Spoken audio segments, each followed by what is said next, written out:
The defendant lived a double life for 7 years. On the one hand, he'd been married to Melanie Addie for 23 years. And on the other hand, he was engaged to Molly Watson. His wedding to Molly Watson was fast approaching in April 2018. And yet, he was still living under the same roof with Melanie. Both women completely unaware. Ladies and gentlemen, those two lives were on a collision course. We have all heard the phrase, to have and to hold. But who was he going to have? Who was he going to hold?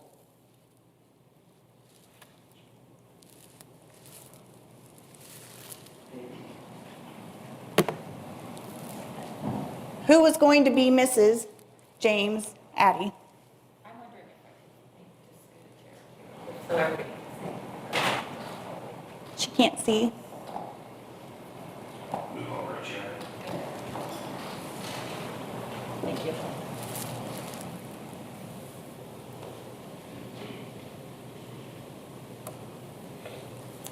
Ladies and gentlemen, the defendant had a choice to make. And the evidence in this case shows us that this is the life he did not choose.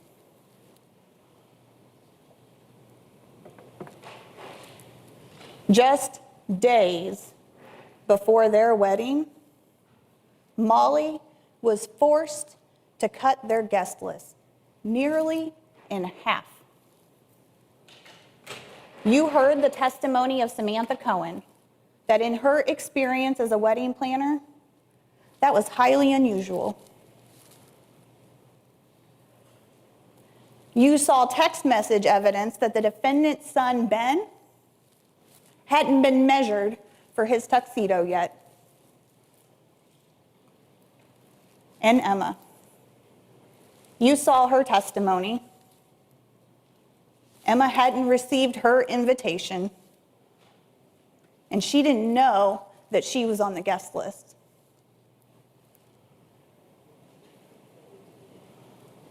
You heard evidence that Molly was driving the defendant crazy. Ladies and gentlemen, wedding planning was not going swimmingly. A wise person once told me that you can't chase every lie that a liar tells. Instead, you should look at their actions.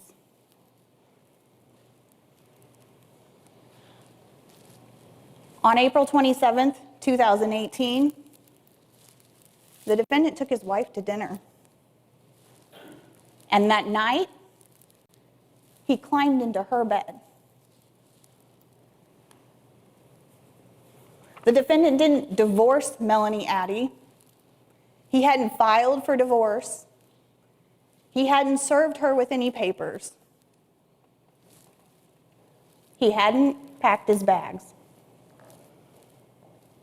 And Molly was getting suspicious.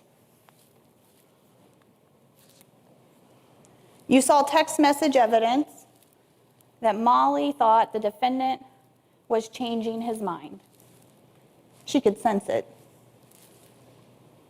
And on April 26, 2018, the day before Molly is murdered, she is searching the internet for Melanie Addie's obituary. She didn't find it. Instead of Molly finding an obituary for Melanie Addie, we're here today on what would have been Molly's 3-year wedding anniversary.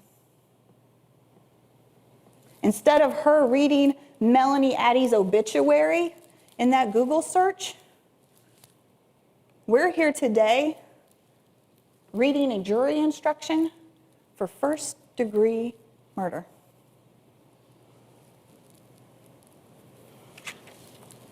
Ladies and gentlemen, this is the instruction the court just read you. Instruction number 6. When you go back to the jury room, you should read all of the instructions that you've been given. But in my years, I have found it helpful for jurors to take the instructions, instruction number 6, and match them with the verdict form that has 6 written in the body. All of these instructions start with instruction number 6. If you find the defendant guilty, if you fill out the verdict form for guilty for instruction number 6, you don't have to do 7, and you don't have to do 9. The only thing that will be left is instruction number 8, armed criminal action. I don't want to oversimplify, but that's using a gun to commit the crime. That's pretty easy in this case. Instruction number 6 and instruction number 8.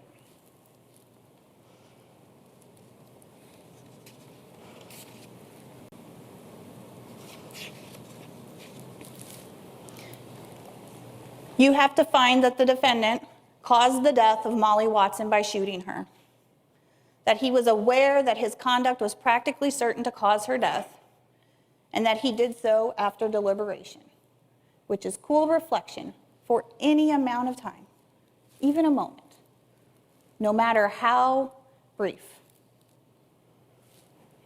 You also have to find that he's 18 years of age or older, but that's not in dispute.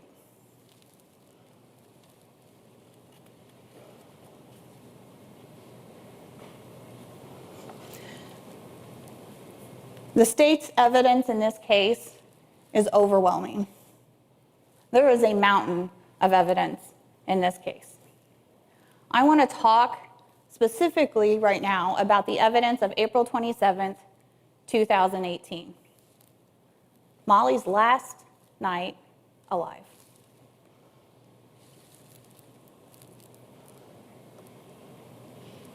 I want to start at 5:30 that evening. You see, at 5:30 that evening, the defendant sends himself a series of text messages. Having a meeting tonight at 8, normal place. You have to be there. Bring those manuals.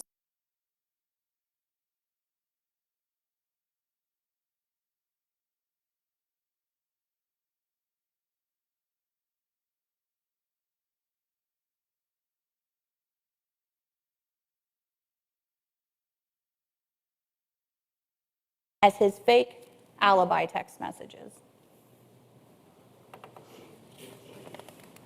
Ladies and gentlemen, if you're going to see your friend in Cairo, you don't need a fake alibi.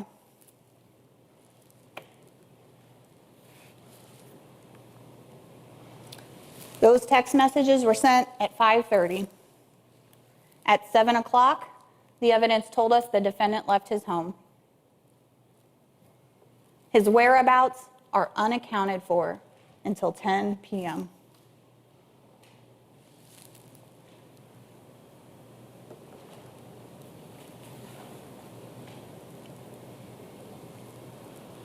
There's then a series of text messages from 8:06 until 8:26. Those are Molly's last text messages with the defendant. And at 8:26, the defendant calls Molly.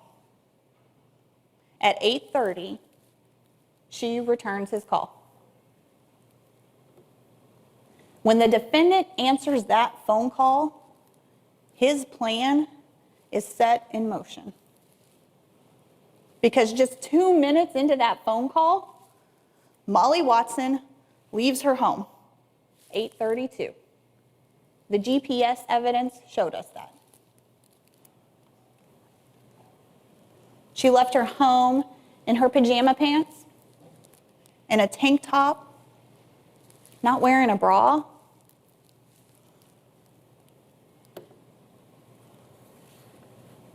She left her home to drive to a secluded road in a remote area of Monroe County, Missouri.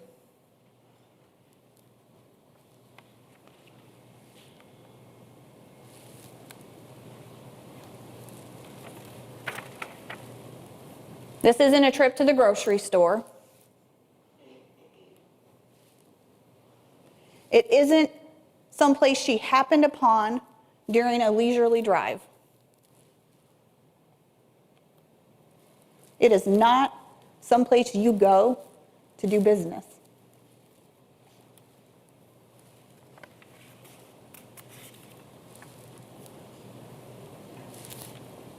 And it certainly isn't somewhere you go at night unless you trust the person you're going to meet. You trust them enough to go in your pajamas. You trust them enough that you go not wearing a bra.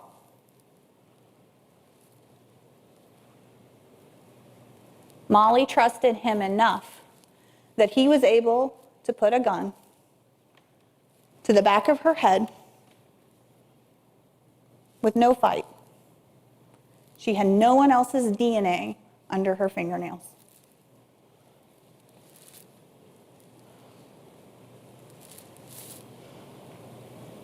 Molly was lured to this Monroe County road. A 22-minute phone call and a 22-minute drive to her death.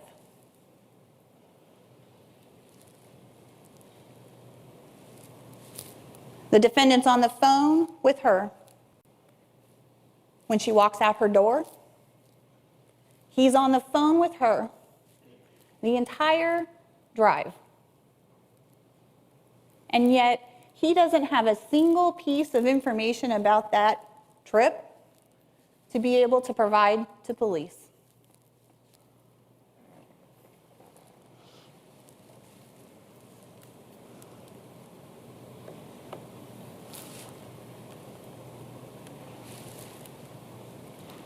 At 8:52 and 59 seconds, Molly and the defendant end their phone call, 1 second before 8:53 p.m.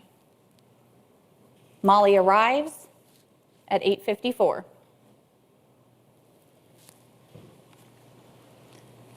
From when the defendant hangs up the phone on that phone call until 9:33, the defendant doesn't send a single text message from either cell phone. He doesn't make a single call from either one of his cell phones. That is when he killed Molly Watson. 40 minutes unaccounted for. Ladies and gentlemen, this defendant had strung Molly Watson along until the very last day. And then he threw her out like a piece of garbage.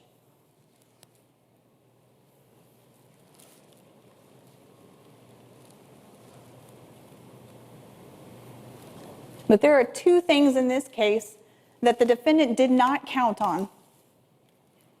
And as he was dragging Molly's body towards the water, the first one of those things came along. Glenn McSparron. Glenn McSparron interrupted the defendant cleaning up the scene. When he heard Glenn coming, he pulled up the road and he cut him off. You can recall Glenn's testimony. The car drove towards him, bright lights shining in his eyes. Glenn needed to go around. Now, Glenn can't identify the defendant, but his testimony is very important. An older, white man in a big grandma car. All consistent with this defendant.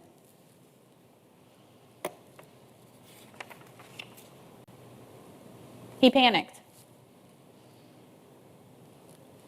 Glenn caused him to panic. And he drove up against the embankment on that secluded gravel road. You can see the markings from his tire wall along the embankment. You can see 2 O's from Goodyear.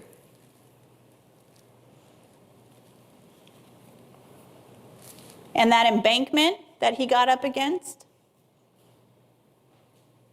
caused striations, I think is what the testimony was, scratches in the dust down the side of his car.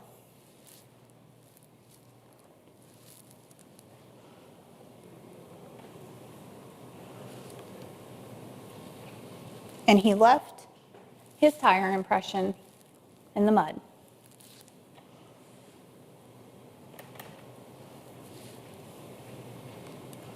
And in the sand.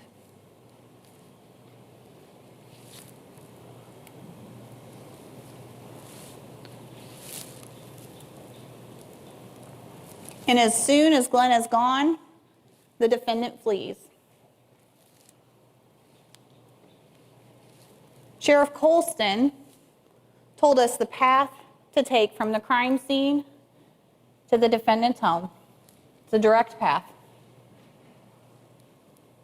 And in his panic, he's throwing evidence out the window along this path.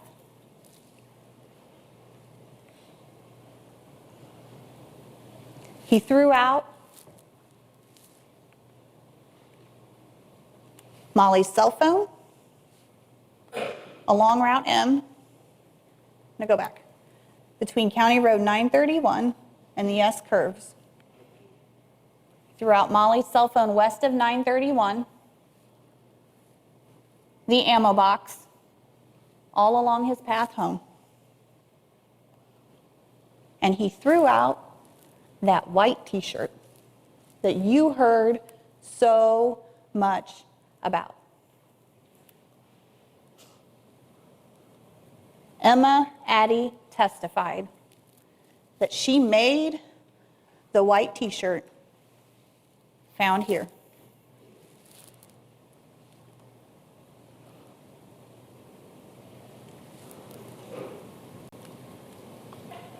It was a unique t-shirt.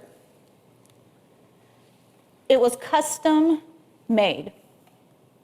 Mistakes and all. And she gave it to her dad.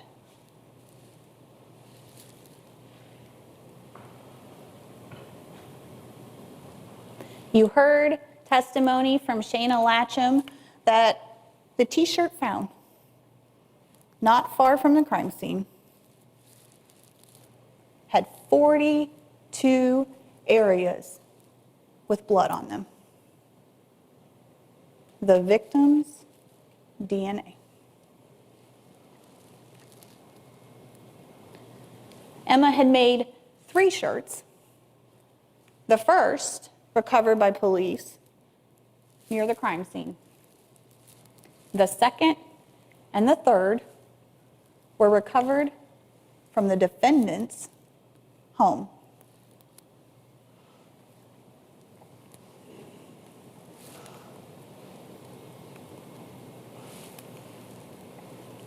And as he's fleeing, throwing evidence out his window, he begins making a second set of what I'm calling fake alibi text messages. Text messages to Molly that she never responds to. There's actually a whole series of them, all the way till 11 p.m. But I want to highlight the gap. A 20-minute gap when Emma says the defendant gets home. When he's doing laundry, waiting impatiently for Emma to get out of the bathroom so that he can take a shower or bathe.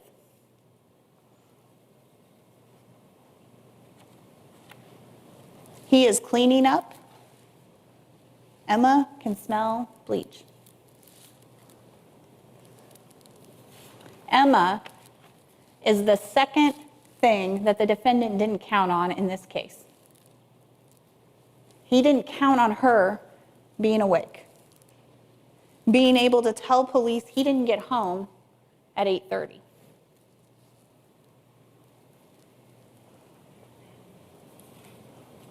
And after this 20-minute gap, he continues making phone calls and text messages to Molly, to which she never responds.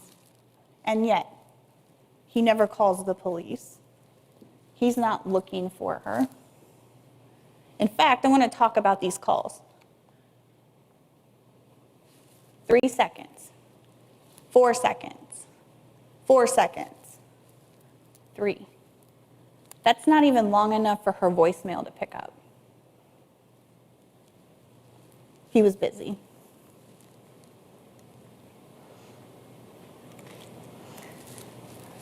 Ladies and gentlemen, sending fake alibi text messages is incredibly devious.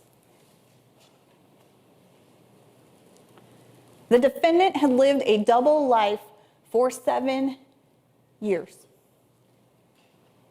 And he had learned some tactics to deceive and to manipulate. He used those to deceive Molly, to deceive Melanie, and now to try to deceive you. You can recall the testimony of Melanie Addie about his trip to Florida. We know what he was doing in Florida. We saw the pictures from Disney. But what did he tell Melanie about what he was doing? He told Melanie that he was going to Florida for work training. And he didn't just tell her, right? Melanie saw a letter on what looked like official-looking Department of Corrections letterhead. That's how she knew he had to go to that training.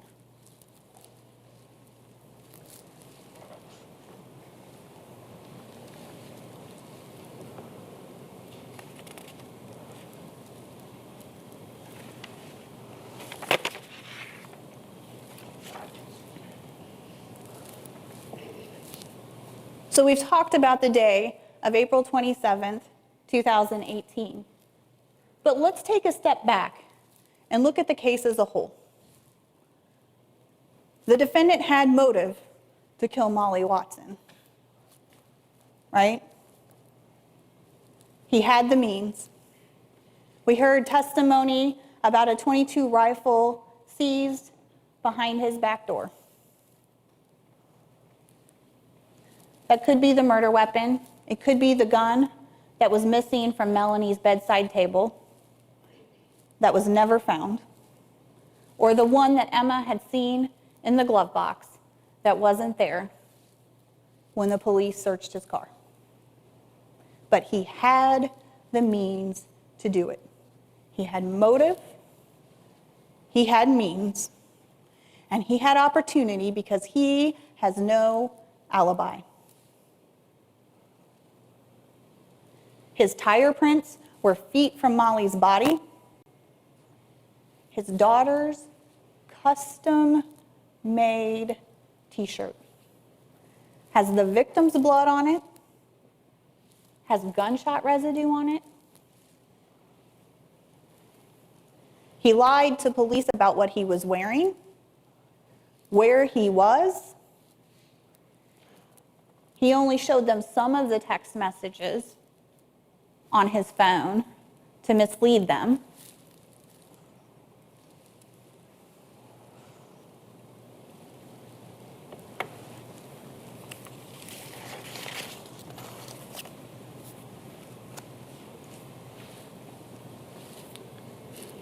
We talked about all of those pieces of evidence, and I want to touch on the tire prints for just a minute.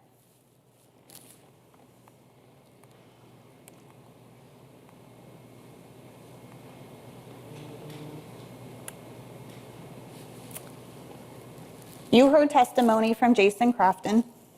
He's a scientist. He didn't particularly like giving public testimony. It's a part of his job, but he's probably more comfortable with the science than people. And you saw his testimony, and you heard it. And there were a couple of times where he acted like a scientist, where he was very precise about what he was telling you. He knows that his words are evidence. He knows that that is what you take back to the jury room with you. And as precise as he has to be at his job, he is precise with his words too. He didn't reach this conclusion willy-nilly, right? He did his job. He did it how he was trained. His science is validated. It's peer-reviewed. His work, every single case, is peer-reviewed. He is tested every single year.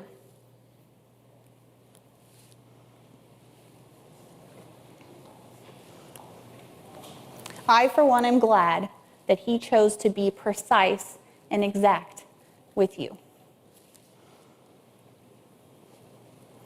The t-shirt. We've talked about it a couple of times. Man, that t-shirt's unique. It's not one you buy on the rack at a store. It's important.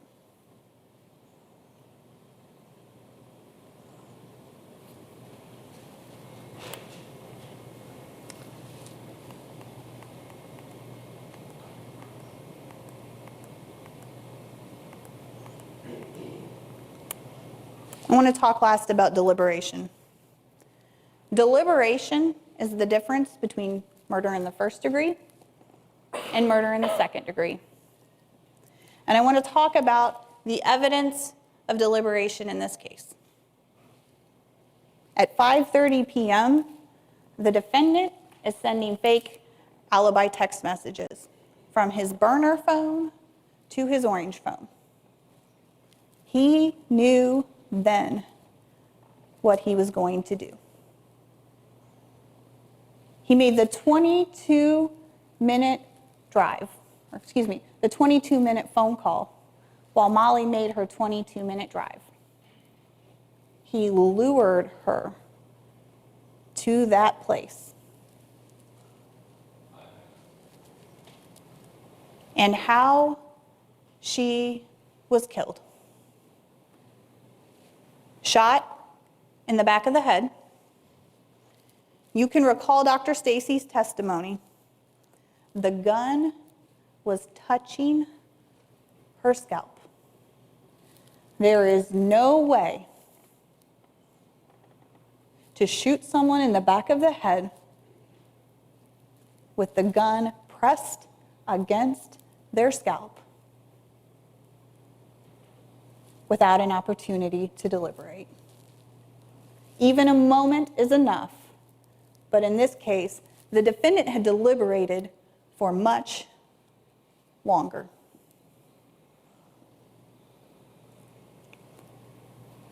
The defendant was a coward when Molly was alive, and he couldn't tell her the truth. And he is the coward that could not look her in the eye when he killed her. Molly Watson does not get to celebrate her 3-year wedding anniversary today. but you have the power to give her justice.